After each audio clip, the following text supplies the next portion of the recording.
मत भूलो लोभासुर, वचन दिया था तुमने। तुम्हारी पहेलियों को सुलझाकर तुम तक पहुंचने पर समस्त धन, रत्न, माता कामधेनु, दिव्य वृक्ष, कल्प वृक्ष और अश्व उच्चैश्रवा को लौटाने का वचन। हाँ, स्मरण है मुझे, दिया था, वचन दिया था। पर ऐसे वचन का क्या मोह? किंतु वो अमूल्य रत्न और धन से वंचित रहकर उनके अभाव को कैसे स्वीकार कर सकता हूँ गणेश जी? नहीं नहीं गणेश जी, नहीं, ऐसी मूर्खता तो कदापि नहीं करेगा लोभासुर।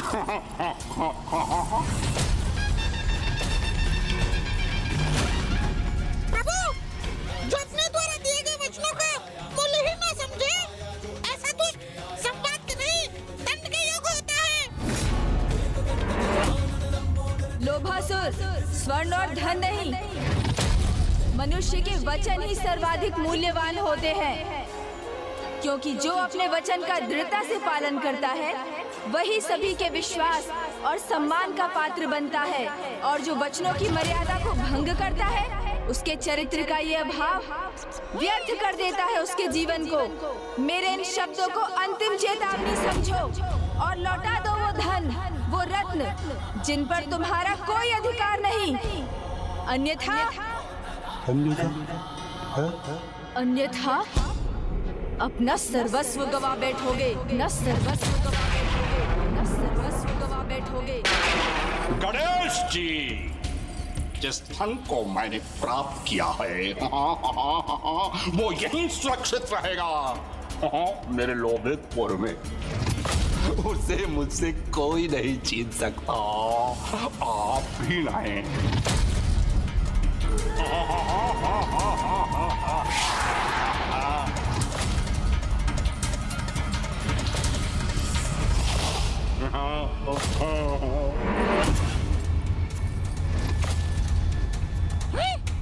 और ऐसा करने से लोभासुर रोकेगा आपको।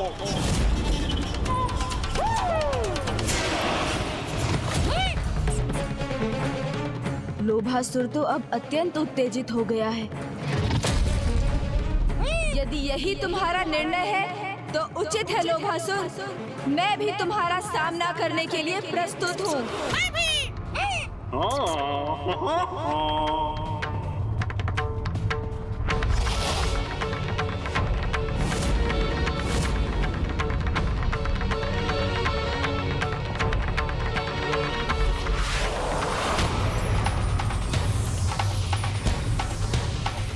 यह कैसा प्रकाश है?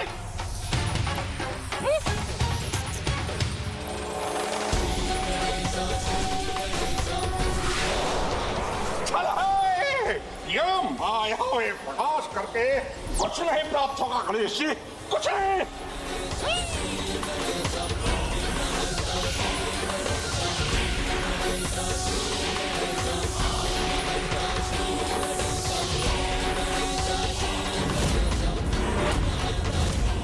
देखिए गणेश जी, मेरी दृष्टि को बाधित नहीं कर सका आपका यह प्रकाश। इसे उत्पन्न कर मुझे भयभीत करने के प्रयोजन में विफल हो गया। मेरा प्रयोजन तो तुम्हारी समझ के बाहर है लोभासुर।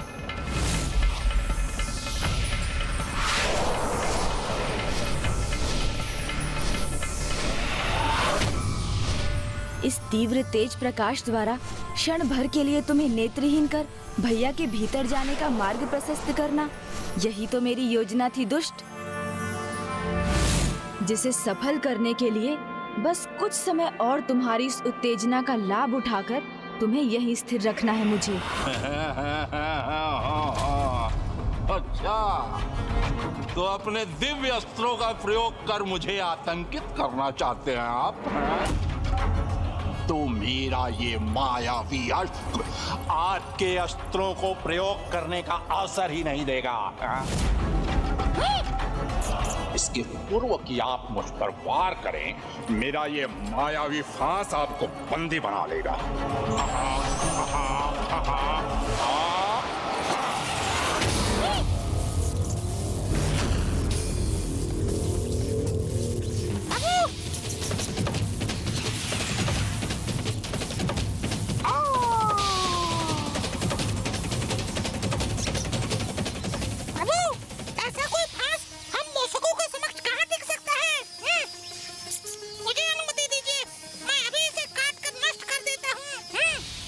आपका साहस और आत्मविश्वास दोनों अत्यंत सराहनीय है मूषक जी,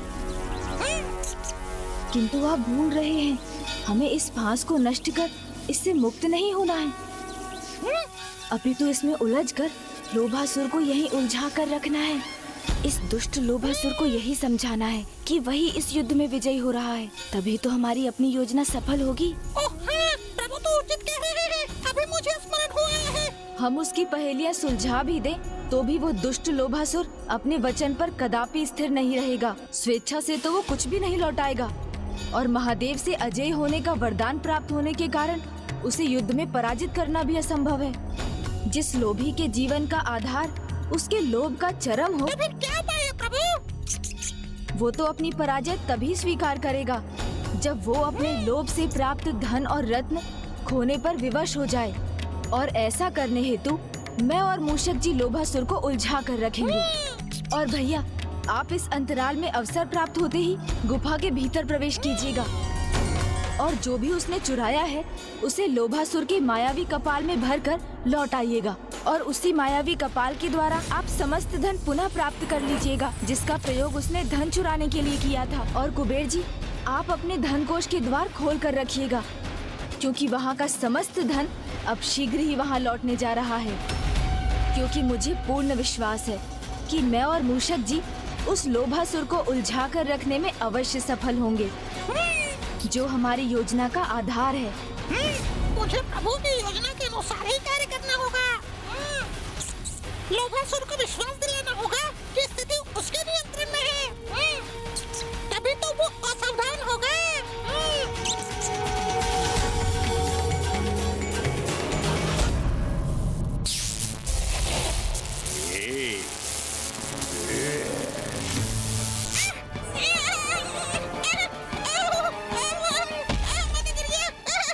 ये लोभासुर की फांस है मूषक, किसी आखेटक का जाल नहीं है।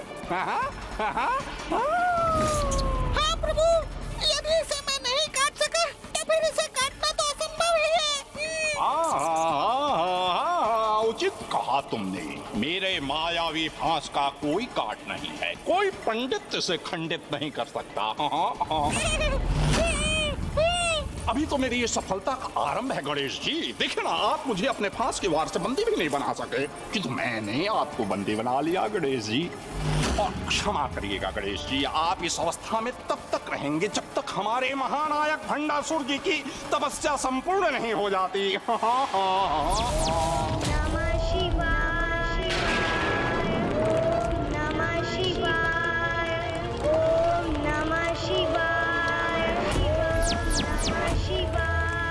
और गणेश जी, आपका उनकी तपस्या से दूर रहना ही उचित है, नहीं तो आप विघ्न करता गणेश जी उनकी तपस्या में विघ्न ना उत्पन्न कर दें। मेरे मन में क्या विचार है ये तो तुम्हें शीघ्र ज्ञात हो जाएगा दुष्ट लोभासुर।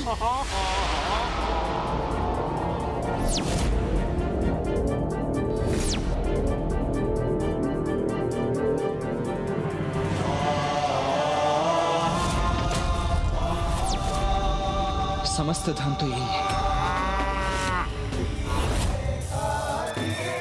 और माता कामधेनु, कल्प वृक्ष और उच्च श्रेवा भी मेरे समक्ष है।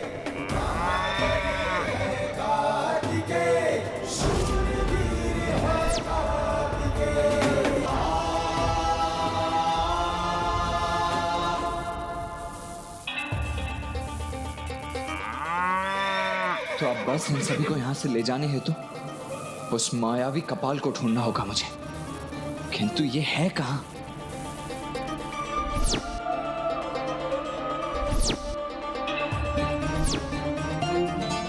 किंतु कहां है वो कपाल?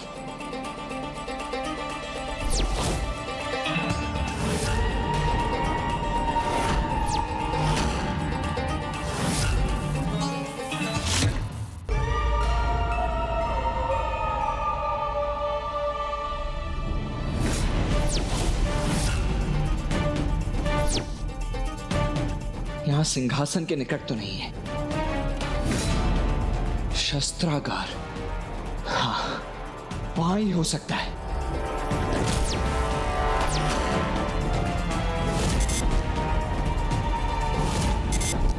यहां यहाँ भी नहीं है।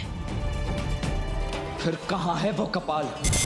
मुझे तो उसे ढूंढने में ही इतना अधिक समय लग रहा है। तो फिर अनुज गणेश को कुछ और समय उस दुष्ट को उलझा कर रखना होगा।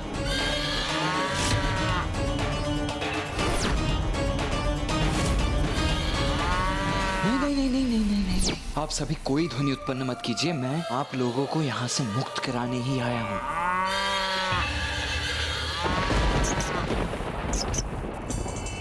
हाँ, अचानक क्या हुआ है इन दोनों को? इतना तीव्र स्वर क्यों उत्पन्न कर रहे हैं ये? कोई अन्य भी तो नहीं है यहाँ, किंतु कोई भीतर कैसे जा सकता है? कहीं गणेश जी ने कोई छल तो नहीं किया मेरे साथ? आओ। मैं विनम्रता पूर्वक आपसे यह प्रश्न करना चाहता हूँ कि छल से आप अपने साथ यहाँ किसे लेकर आए हैं? आए कौन गया है भीतर? अच्छाई और कौन? यहाँ अच्छाई के आगमन का आभास कदाचित दिव्य गौ माता कामधेनु और दिव्य अश्व उच्च श्रवा को भी हो गया है। मुझे भ्रमित करने का प्रयास कर रहे हैं गणेश जी, किंतु लोभासुर को छलना इतना सरल नहीं है। आप यहीं बंदी बने रहिए, मैं स्वयं जाकर देख लेता हूँ। ये तो भीतर क्या है प्रभु? और प्रभु कार्तिकेय अभी तक वहाँ से बाहर ही नहीं लौटे हैं। कुछ कीजिए प्रभु, इसे कुछ समय और उलझा कर रखिए ना। मिल गया उपाय। मिल गया?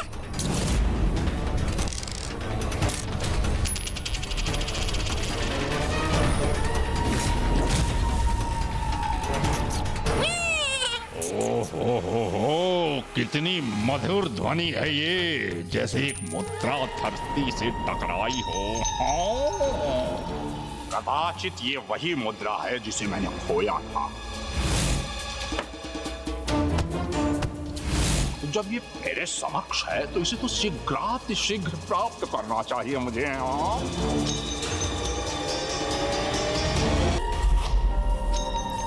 लोभासुर अपने लोभ के वश में आकर पुनः उलझ गया।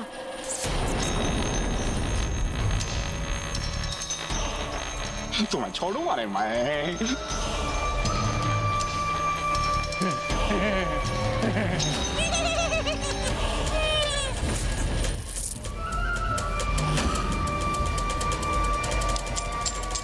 तुम्हारे कारण मेरे सारे आभूषण गिर गए। गिरने दो इन्हें, ये तो यहीं रहेंगे। कभी भी प्राप्त कर सकता हूं इन्हें। किंतु मैं तुम्हें प्राप्त करके रहूंगा।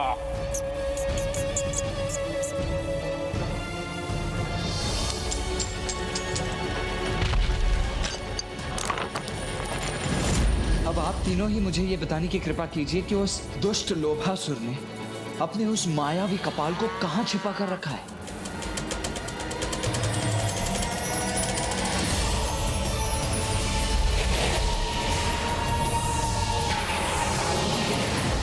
ओह, तो ये कारण था कि इतना ढूंढने के पश्चात भी मैं उस मायावी कपाल को अब तक नहीं प्राप्त कर सका।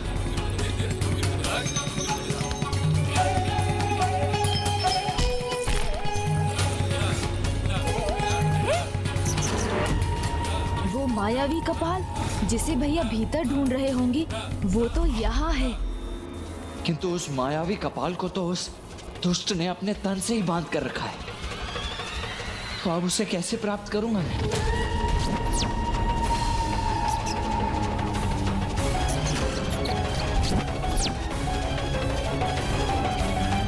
हाँ, अब जाके सीख रही है तेरी गति।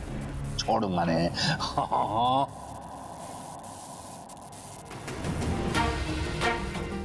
जब तक ये मायावी कपाल यहाँ लोभासुर के पास है, तब तक हमारा कार्य पूर्ण नहीं हो सकता।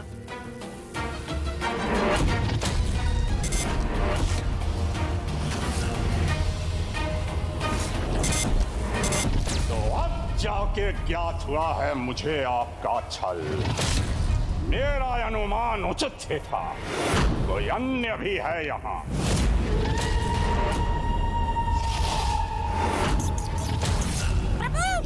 किंतु वो जो भी है यहाँ से सुरक्षित नहीं जाएगा। बंदी बनाऊंगा मैं उसे।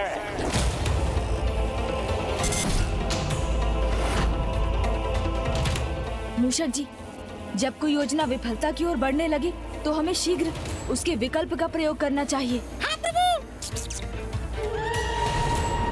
रुको लोभासुर, रुको लोभासुर।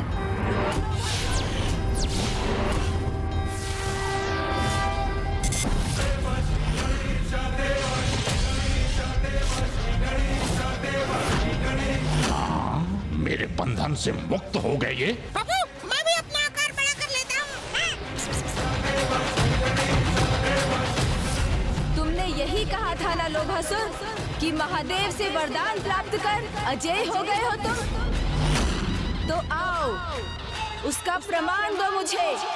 गणेश जी, असुर हूँ मैं, स्वीकार करता हूँ मैं आपकी चुनौती।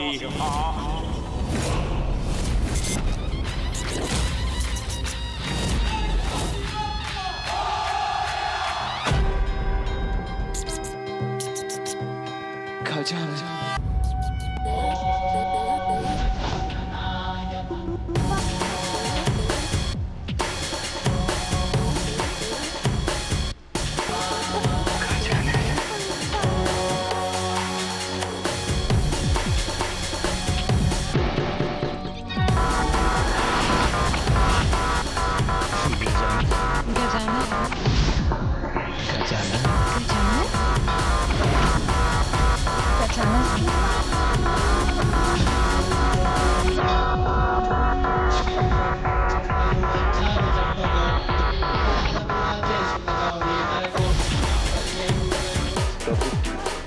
आपने अपने गजानन रूप में हमें दर्शन देकर हमें धन्य कर दिया। अभी भी समय है, त्याग दो अपना लोभ। जो अन्य किसी की संपत्ति है उसे लौटा दो, अन्यथा जो तुम्हारा है उसे भी खो बैठोगे तुम। मैं लोभासुर हूँ गणेश जी, आपके इस विकराल रूप से भयभीत होकर कदापि नहीं रुकूंगा, नहीं रुकूंगा। आप जिसे विकार कहते हैं वो आधार है मेरे जीवन का, मात्र प्राप्त करने के लिए उत्पन्न हुआ हूं मैं।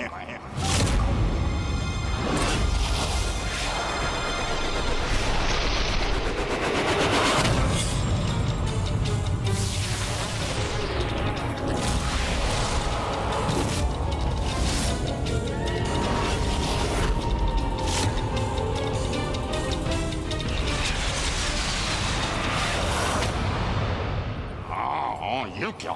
ये एक त्रिशूल 3 में कैसे परिवर्तित हो गया? हाँ।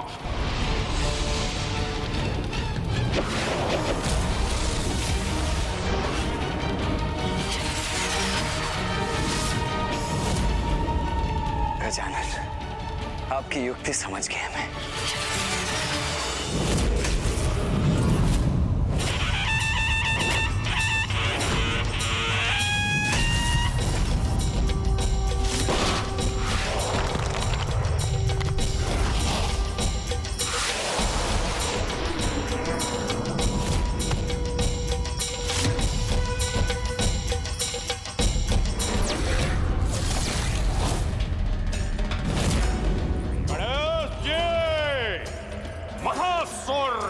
लोभासुर हूं मैं।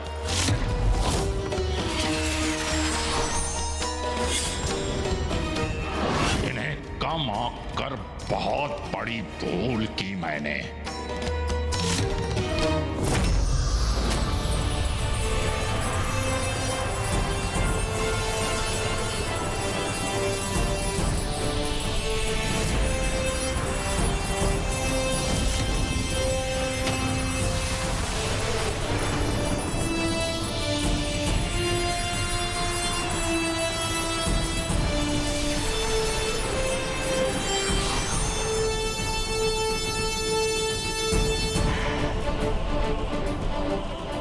दुष्ट लोभासुर इस धन से वंचित होना कदापि नहीं सह सकेगा।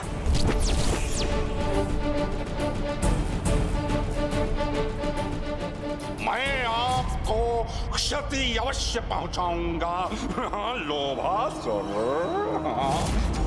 क्योंकि मेरी अत्यंत मायावी अस्त्र नष्ट नहीं होते, नष्ट करते हैं।